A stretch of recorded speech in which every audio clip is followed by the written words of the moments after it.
Edebiyat degan nima degan vaqtda edebiyatning bir san'at turi ekanligini ko'ramiz.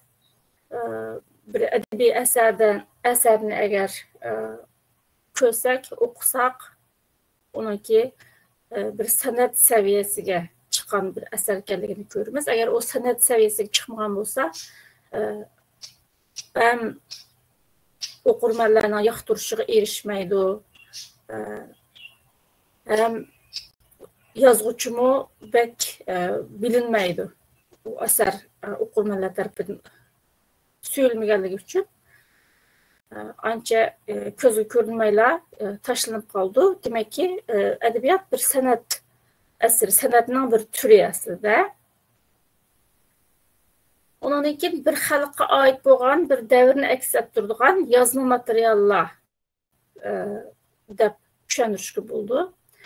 Chunki yine yozilgan bir narsa, agar u hem san'atni ifodalagan bo'lsa, hem bir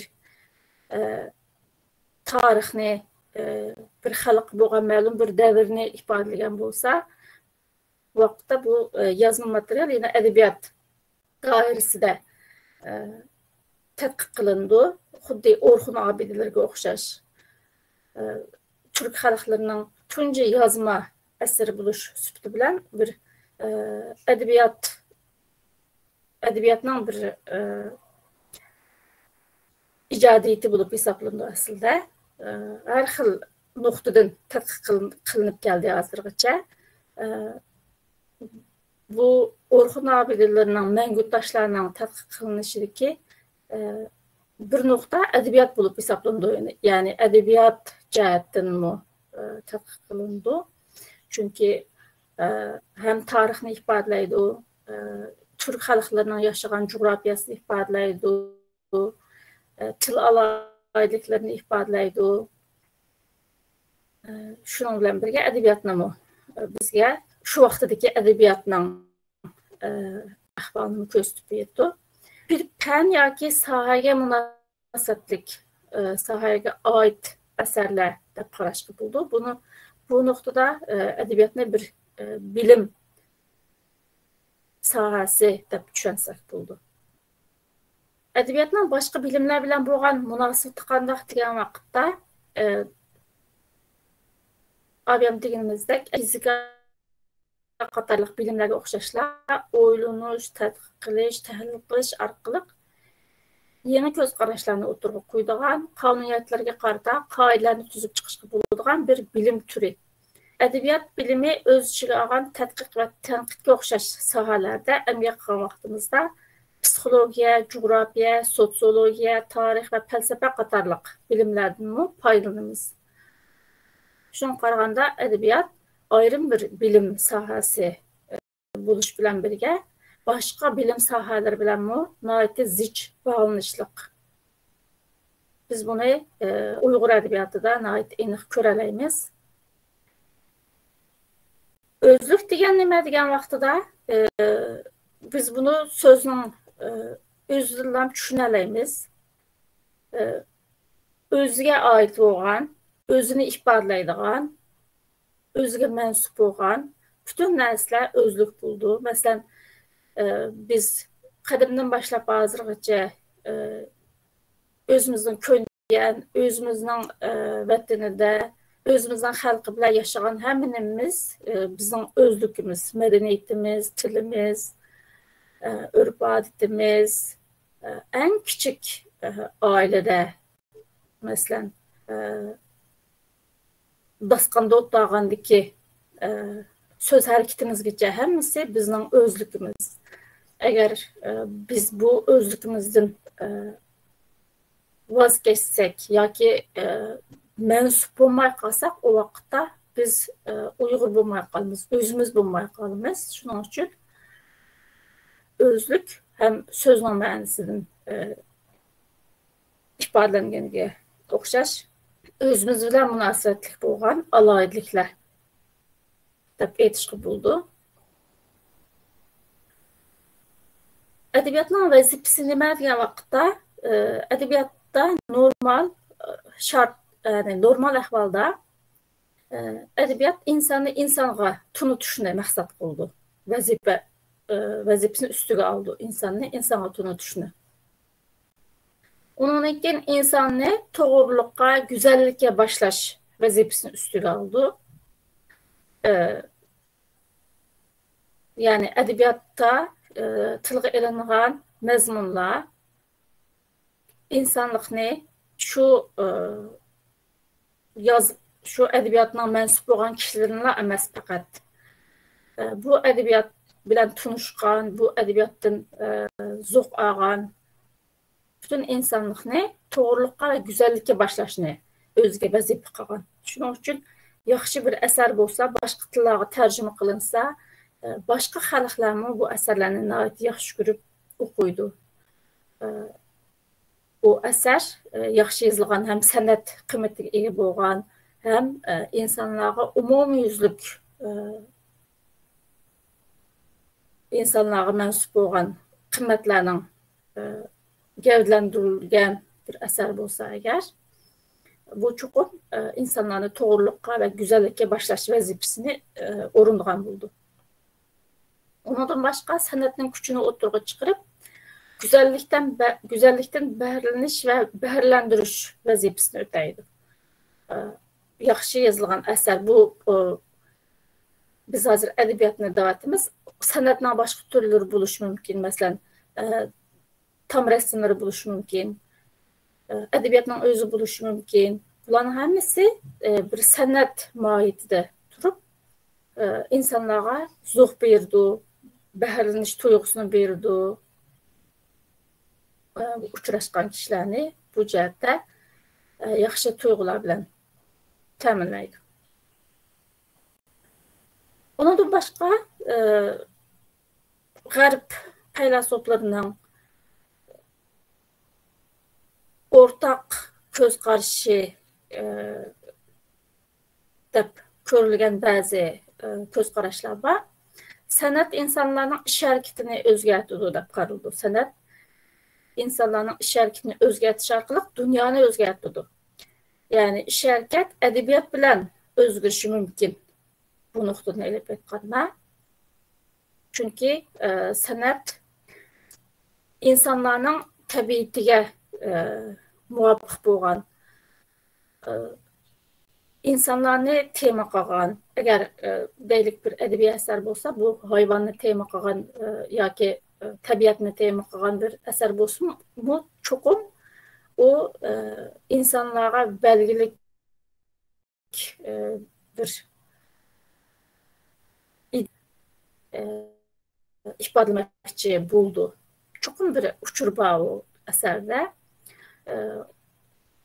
Ədəbiyyat sənətlə bir türü buluş sübutu bilən insanlara təsir qılalaydı müşcəhətdən. Təsir qılıb insanlarını özgərtələydi bəlkə.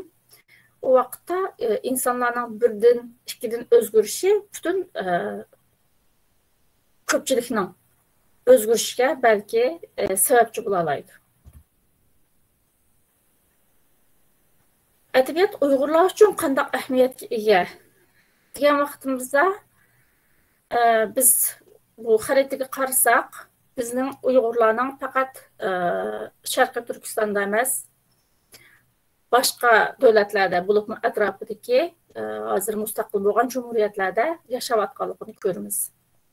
Amma bizning ular bilan bək çox münasibətimiz bo'lmadi Şərqi Türkistandakı ahvaldan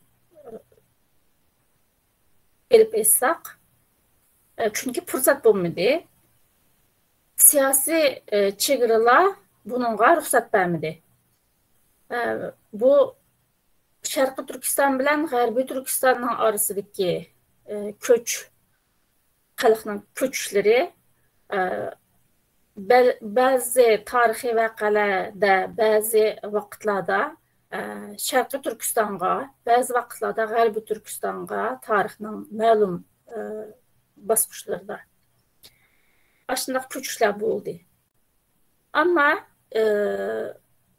qaraydigan bo'lsak, til və ədəbiyyat G'arbiy Türkistondagi Uyg'urlar bilan Şərqi Türkistondagi Uyg'urlarni har doim bir-biriga bog'lab turdi.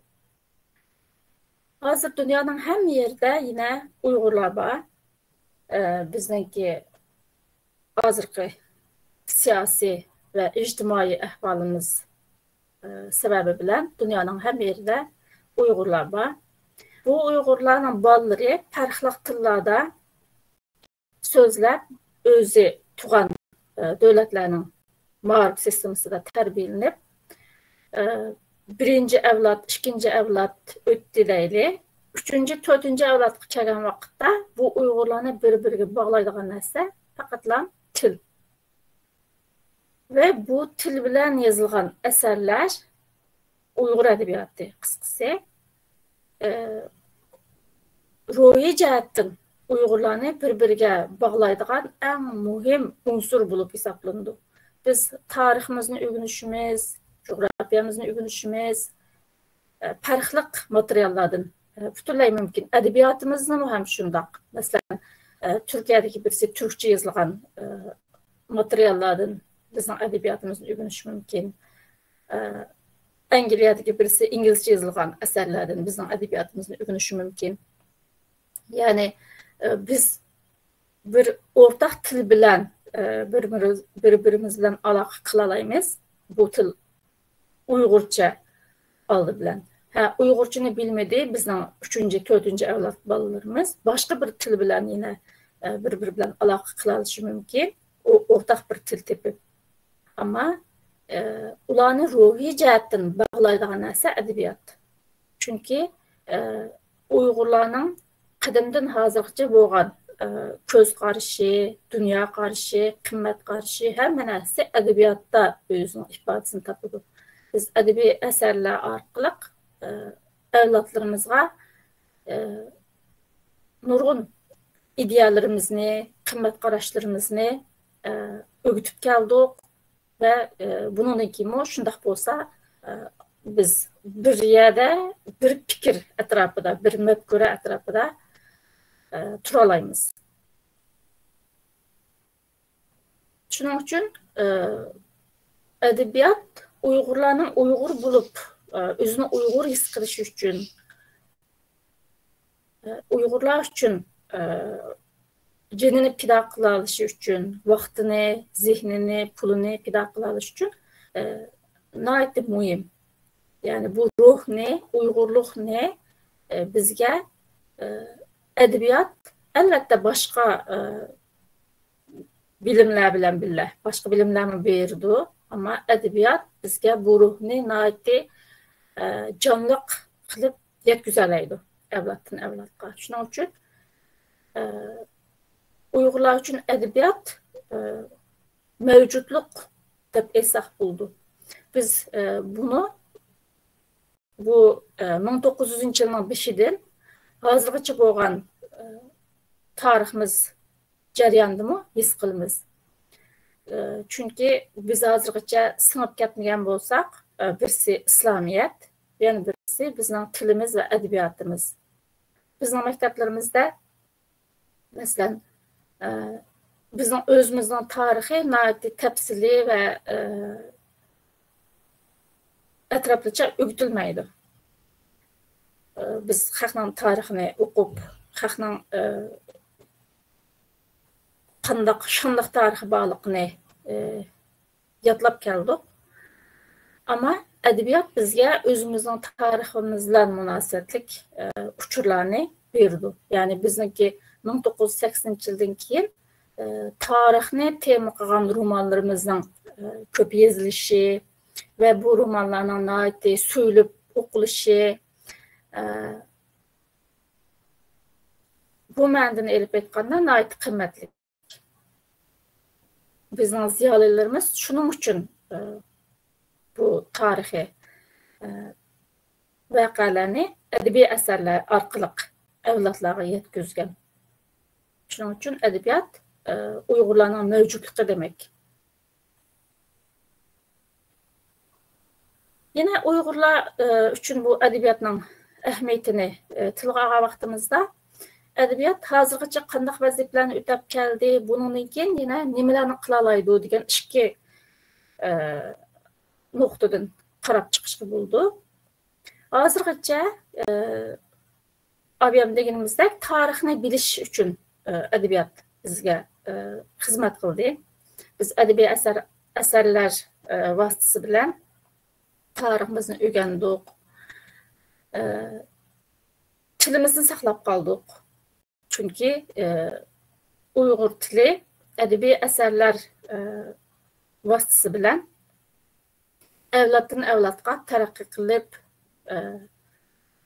nayeti güzel bedi bir til bulup davamlaştı.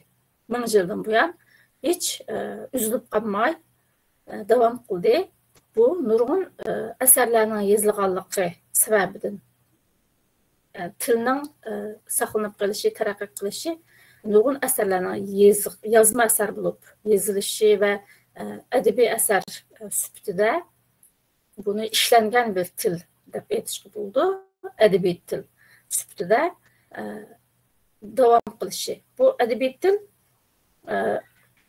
shunchalik güzel terakki qilib, belki onun ma'lum sebepler tüpaylidan edebi til bilan eğiz tilining özünün o'rnining o'zgarib ketishi, tilda ba'zi o'zgarishlarning bo'lib ketishi qatorliq masala ko'rildi, ama biz bunu butunlay ko'zdan chiqaramaymiz. Ama edebiyatning bir edebi eserning yazılgan materiallarning tilni qo'g'diganligini va davomlashtirganligini yine tilga ilishga bo'ldi.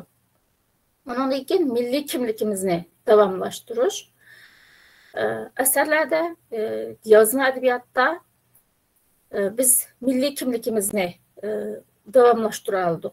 Şu eserler orqali biz evlatlarımızga özümüzün milliy kimligimizni o'rgata oldik. Shuning uchun bizning kitaplarımız ko'ydirildi. Shuning uchun kütüphanelerimiz bo'lmaydi. Biz bununla karşı yine hiçbir zaman to'xtab qolmadik. Eser yazışdan vazgeçmedik, eserlerini ortaklaşışdan vazgeçmedik.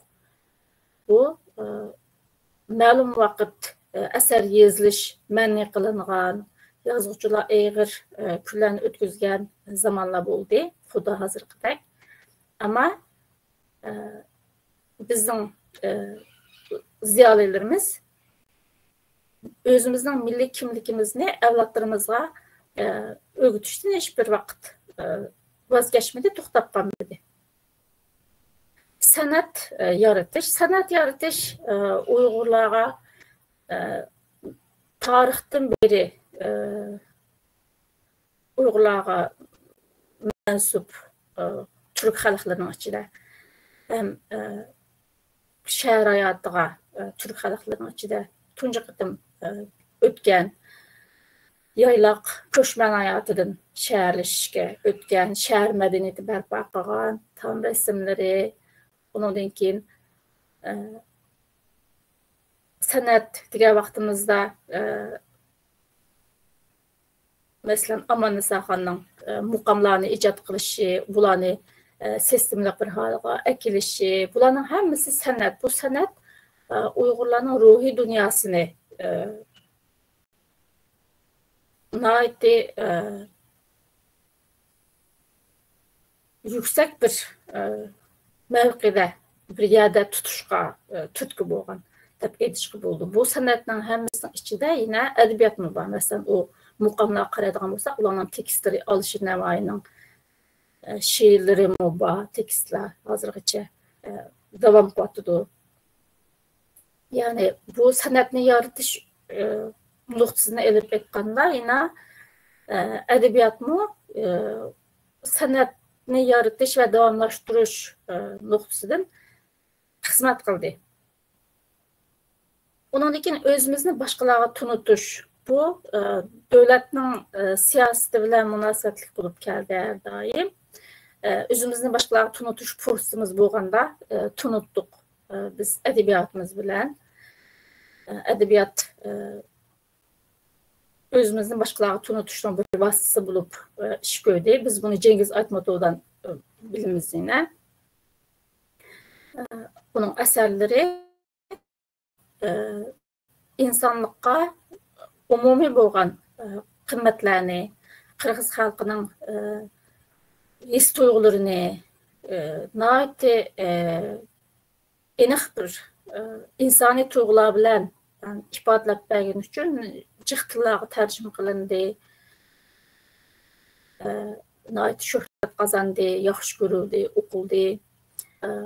Bu nuqtadan elib aytganda aslida bizning shundoq adabiyotimiz bilan o'zimizni tunutish fursatimiz bo'lishi kerak edi, ammo har xil sabablar bilan bu cheklimalik ya'ni ma'lum darajada bo'ldi deb aytishga bo'ldi. Hamda bu adabiyot hozirgacha bizga shundoq jihatlardan xizmat qildi. Adabiyotimiz biz uchun. Bundan keyin adabiyotimiz nimalarni qila oladi Uyg'urlar uchun degan vaqtimizda oldi bilan shaxsning so'z harakatida o'zgarish paydo qilishi lozim deb qarayman men. Biz adabiy asarlarni o'qiymiz, yangi asarlarni yozamiz, his tuyg'ularimizni ifodalaymiz, ammo bularning hammasi bizning mencha emas, bizchi bir tushunchaga ega bo'lishimizga turtki bo'lishi kerak. Masalan, yana bir rasm bor. Rasmga qaraydigan bo'lsak, pastda birsi bor, qolganlar yuqorida. Bu yerda bu kishi buni tortib chiqarib qutqizishni o'ylayotganmi yoki pastdagi kishi buni tortib tushirib, men bu yerda qolgandan keyin senmi pastga tushish yuqorida bo'lolmaysan. Ben pastda turug'liq, sen nimishqa yuqorida tursan. Bu degan ko'z qarash bilan harakat qilyapti. Bu yerda uning pastdagi kishining qo'lining tutolig'ini agar u tortib tushira olsa, qo'lining uzayolgan, tutolgan kishini tortib tushira oladi. Undan uzoqda bo'lganlarni tortib tushiramaydi. Ammo buni tortib tushirgandan keyin u o'zining yerini yo'tkab boshqa tarafga berib, boshqalarni tortib tushirishi mumkin agar shundoq niyati bo'lsa va buning yo'llarini topsa. Yuqorida turgan birisi pastdagini agar tortib ustiga chiqarsa, uni o'zining ichiga olgan bo'ldi. Balkim o vaqtda buning rangsiz bo'lganligini ko'rmasligi mumkin. Yuziga urmasligi mumkin. Uni sen bizga o'xshamagan taraflaring bor deb uni haqoratlamasligi mumkin. Va shundoq ahvolda uni tortib chiqarib o'zini orasiga ola oladi. Ya'ni bu yerda bizning adabiyotimiz faqat asar yozish, asar o'qish, o asardan huzurlanish yoki vaqtimizni bo'sh o'tkazmaslik qatorliq vazifalarda emas, bundan keyingi jarayonda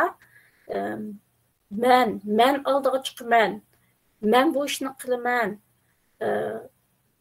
nomi chiqqan men bo'laman, hammadan muhimi men degan tushunchadan qutulib, biz degan tushunchaga ega bo'lishimiz uchun xizmat qilish kerak deb o'ylayman men. Shuning uchun hozir chet ellarda nurg'un bizning yozuvchilarimiz bor, yetishyotdi. Burun vatanda yozganlar, hozir chet elga chiqqanlar bor, qalami pishgan yozuvchilar, yangidan yetishgan yoshlar bor. Bizningki adabiyotimiz boshqa xalqlarning adabiyotidan nihoyatda farqli. Ya'ni adabiyot tarixini tadqiq qilgan vaqtimizda shuni ko'ramiz.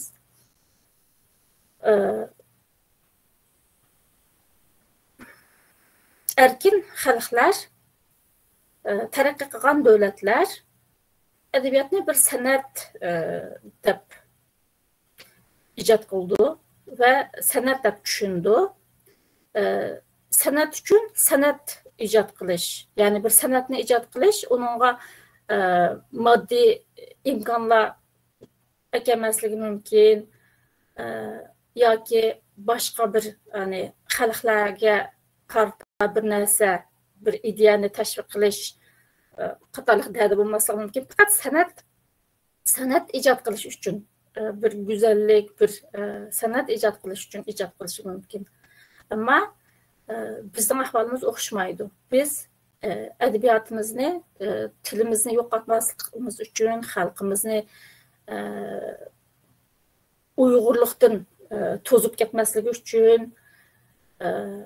ondan keyin milliy kimligimizni davomlashtirish uchun ishlatamiz va adabiyot bizga shuning uchun xizmat qildi va qilib keldi hozirgacha.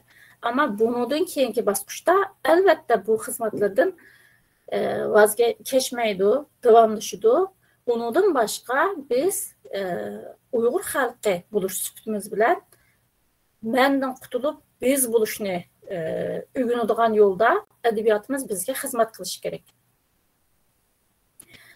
Men bu nuqtada Məmtəli Zununun Qoş Məscid degan hikoyasini örnek qilib ko'rsatay. Bu Qoş Məscid degan hikoya ikki masjidda masjid va u masjiddagi imomlarning oilasi haqidagi mazmunlarni o'z ichiga oldi. Hasadxo'rlik, chaqinchilik, shuhratparastlik, ittifoqsizlik qatorliq illatlarni fosh qildi. Bu yerda bizga ko'z tutmagan yo'l yoki bizga bermoqchi bo'lgan uchur bundaq bo'lmasligimiz kerak. Birlik, barabarlik ichida bir-birimiz bilan hamkorlik o'rnatib yaşashimiz kerak degan bir nuqta nazar. Onun uchun xuddi shu Qo'sh Masjidga o'xshash asarlarning, ya'ni bizning nima qilishimiz kerakligini sonimiz azlab ketyapti ve bu qolgan kishilarning bir-birini yeb bir-biriga ziyon zahmat yetkazib emas, bir-biri bilan hamkorlashib oxirgi nishonga yetish uchun kurash qilishi kerakligini o'tirib qo'ydigan, ammo bir san'at saviyasida asarlarning chiqilganligiga ishonaman. Chunki ish o'mlikda, kuch birlikda. Yani bir adamning kuchi bilan, bir adamning ishi bilan jihnaslarda muvaffaqiyat qozonish balki mumkin emas. Bir hamkorlik, kuchni birlashtirib, aqlni birlashtirib, vaqtni tamomlab, birisining bo'sh vaqti, yana birisining bo'sh vaqtiga, birisining bo'sh bo'lmagan vaqti, yana birisining bo'sh bo'lgan vaqtiga tamomlab degandek, birlikda, o'mlikda ish qilsak, kuchimizning texmo kuchaydiganligini ko'ramiz. Bu yerda shaxsning o'zgarishi orqali bir butun Uyg'ur jamiyatining o'zgarishi mumkinmi degan savol tug'iladi. Bu men nima qila olmaydim? Men bir odam, mening qo'limdan nima keldi? Men qilgan bilan bir narsa o'zgaradi degan ko'z qarashni tubdan o'zgartirish uchun adabiyotni xizmat qilish kerak deb o'ylayman. Adabiy asarlarning. Chunki bir odam o'zgaradi, ikki odam o'zgaradi, uch odam, besh odam. Bular bir guruh bo'ldi, chekirdak guruh deganimiz. Ularning ta'siri bilan atrofdagilar o'zgaradi.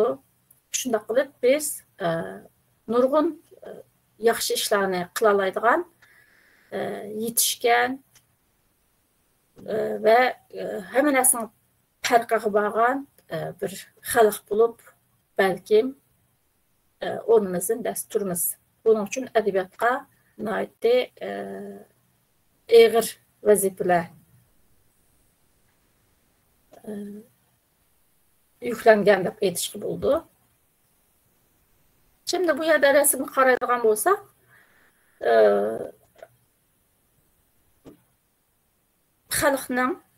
xalqqa vakillik qildi bu bir turkum kishilar deb qaragan vaqtimizda bir-biri bilan nihoyatda zich uyushganligini ko'ramiz. Ya'ni bu yerda yine mening demoqchi bo'lganim. Birisi danglı bo'lib ketdi. Onu men yaratmayman yoki u bek so'zlab ketdi, u kimkan degandek his tuyg'ulardan qutulsak yaxshi deb o'ylayman. Hozir endi bu ilimchi deb qizlar qilyapti, boshqa guruhlar bor. Hammalar bir kuchni bir yerga ekilib bir ishlarni qilish qiyimida, albatta bu hozirgi bu suhbatga qatilgan qarindoshlarmi buning farqida. Shuning uchun biz bu yerda so'zlashib o'tiribmiz. Ama ba'zida biz o'zimizniki his tuyg'ularini, shaxsiy ba'zi g'arazlarimizni, ba'zi adovatlarimizni tash etishga majburmiz. Adabiyot yine bu jihatda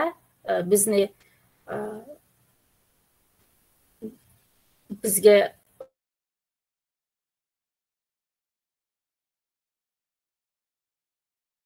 o'tirg'a chiqish kerak.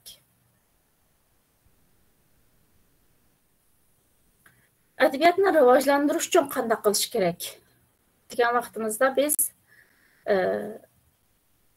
madaniyatimizni saqlab qolish kerakligini tushunib yetamiz. Chunki bizning madaniyatimiz davom qilmasa, boshqa bir madaniyatga o'zgarib ketgan Uyg'ur adabiyoti, boshqa bir madaniyat, ya'ni o'zgarib ketgan bir madaniyatni asos qilgan yoki shuning ustiga qurilgan bir Uyg'ur adabiyoti bizga mansub bo'lmay qoldi, bizning adabiyotimiz bo'lmay qoldi. Shuning uchun madaniyatimizni saqlab qolishimiz kerak va adabiyotni rivojlantirish uchun biz o'zimizning qadr-qimmatimizni tunutishimiz kerak. Bizimki nurg'un yozuvchilarimiz hozir yo'q, qalmi pishqan, o'tkir fikrlik yozuvchilarimiz hozir yo'q. Yangi yetishayotganlar yoki chet eldagi sanoqli adabiyotchilarimiz, adabiyot tadqiqotchilar bo'lsin, yozuvchilar, shoirlar bo'lsin, bularniki texmo gavdalantirilishi, bizning bir qimmatimiz bo'lish sifati bilan biraz ularning boshqalar tarafidan bilinishiga bizning yordam qilishimiz lozim deb o'ylayman. Masalan, bir asar So'yingul Chanishev bilisizlar, ko'z yoshida namlangan to'proq degan asarni yozdi. Bu asar Uyg'urcha chiqdi, keyin turkchaga tarjima qilindi, keyin inglizchaga tarjima qilindi. Bu xotirasi autobiografik asar. Ama bu asarni o'qiganlar hozirgi bizning vatanimizda bo'lgan ahvollarning bir qismini o asarda ko'ralaydi. Biz shunday yozuvchilarning mubolag'ini, bu yozuvchilarning yozgan narsalarda bizning ahvolimizni qanday tilga olganligini biz ko'rsatilsak, texmo jiq kishilarga shunday asarlarni yetkaza olsak, o vaqtida biz jiq ishlarni qilgan bo'lamiz. Jiq kishilar bizning ahvolimizni texmo cho'nqur tushungan bo'ldi. Shuning uchun biz o'zimizning qadr-qimmatimizni tunutishimiz, qadr-qimmatimiz deganda o'zimizning insonlarga ahamiyat berishimiz, o'zimizning mayli o bir adabiy asar yozgan kishi bo'lsin, yoki bir faoliyatchi bo'lsin, yoki bir narsa ijod qilgan, bilim bilan mashg'ul bo'lgan birisi bo'lsin, yoki bir tijorat bilan shug'ullangan tijoratchi bo'lsin. Har vaqt biz o'zimizning insonlarning qadrini qilishimiz kerak. Bizningki Uyg'urlarningki Muşu cəhətdə biraz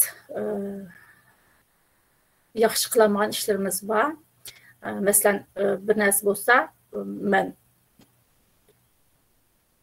addi bir misal verək.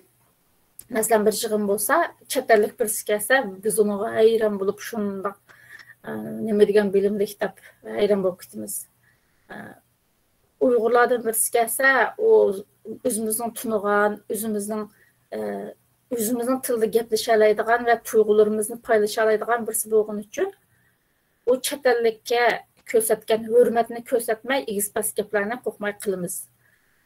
Bu nuqtada bizning adabiyotimiz yana nurg'un vazifalarni ustiga olish kerak deb qarayman. Ya'ni bizning o'zimizning qimmatlarini, qadriyatlarini tunib yetishimiz, o'zimizning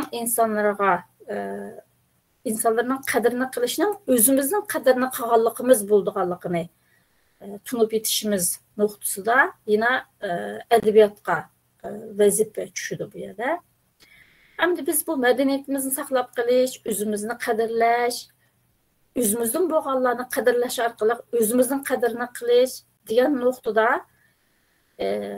bularni biz qanday qila olamiz? Biz buni inson orqali qila olamiz. Agar bizning yetishgan nurg'un insonlarimiz bo'lsa, ular farqli davlatlarda, farqli sahnalarda o'zining vakil bo'lgan, o'zini u yerda ko'rsatish bilan birga, o'zining talantini ko'rsatish bilan birga, o'zi vakil bo'lgan bizni ko'rsatdi. Butun Uyg'ur xalqini ko'rsatdi.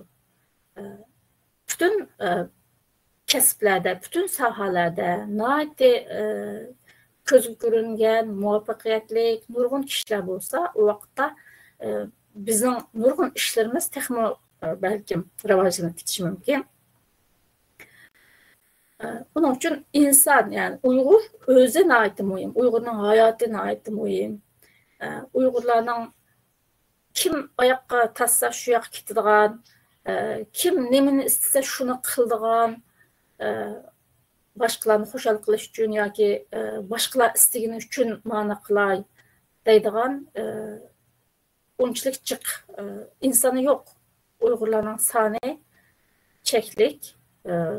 Hozir chet elliklarni elib aytsak masalan, onun uchun biz o'zimizning insonlarni qadrlash bilan birga o'zimizni qadrlaymiz, o'zimizning bolalarimizni qadrlaymiz, ularning o'zimizning millat uchun xizmat qildigan, millatimizga vakil bo'ldigan kishilarni bo'lib yetilish uchun biz emgak qilamiz. Buning uchun insonga ehtiyojimiz bor. Boshqa birisining kelib qilib bergan ishi yoki boshqa birisining bu jihatda qilgan xizmatda bizning o'zimiz qilgan xizmatchilik ta'sir ko'rsatmaydi. Biz yana o'zimiz qo'limizga olganda hamma ishni vaqtda jiq narsalar balkim farqli bo'lishi mumkin. Shuning uchun o'zimizning insonlarga ehtiyojimiz bor. O'zimizdan chiqqan, o'zimizdan yetishgan. Shuning uchun men doim o'quvchilarimga bu nuqtada ko'p tavsiya qilaman. Mümkün bo'lsa o'qishni tashlamanglar deb. Ya'ni yetishgan insonlarga ehtiyojimiz bor. Bütün sohalarda. Bu adabiyotni rivojlantirish uchun cho'qim inson kerak. Inson bo'lmasa biz adabiyotni rivojlantira olmaymiz. Shuning uchun inson lozim, ammo adabiyotning rivojlanishi uchun boshqa shartlar kerak. Moddiy shartlar kerak. Masalan, yozuvchi qo'shini deylik, nurg'un narsalarni yozish uchun ularning vaqti, har xil siyosiy cheklamalar, bu chet elliklar uchun emas albatta. Shunga o'xshash. Hozir dunyoning hamma yeriga qaraydigan bo'lsak, Uyg'urlar mayli O'rta Osiyo mustaqil Turk Cumhuriyatlarida bo'lsin, mayli boshqa chet ellarda bo'lsin, bütün kuchi bilan tirishyotdi. Hamma kishi qo'lidan nima kelsa shuni qilyotdi. Aslida bir uyg'unish bosqichida biz hozir. Lekin adabiyot bunga qanchalik xizmat qiladi yoki qanchalik mos qadam bilan mang'alidi deb qaragan vaqtimizda chet ellarda adabiyotni ijod qiladigan kishilarning oz bo'lishi sababi bilan chet elda o'tirib chiqqan adabiyotning ko'p emasligini ko'ramiz adabiy asarlarning. Buning uchun biraz bu jihatdanmi adabiyotni rivojlantirish uchun inson yetishmasi gerekiyor. İnsan yetishi kerak deb o'ylayman. Men adabiyot bilan bizning hozirgi ahvolimizni bog'lashtirib, mushlarni sizlar bilan o'rtoqlashishni to'g'ri topdim. Ko'p rahmat ananglar uchun.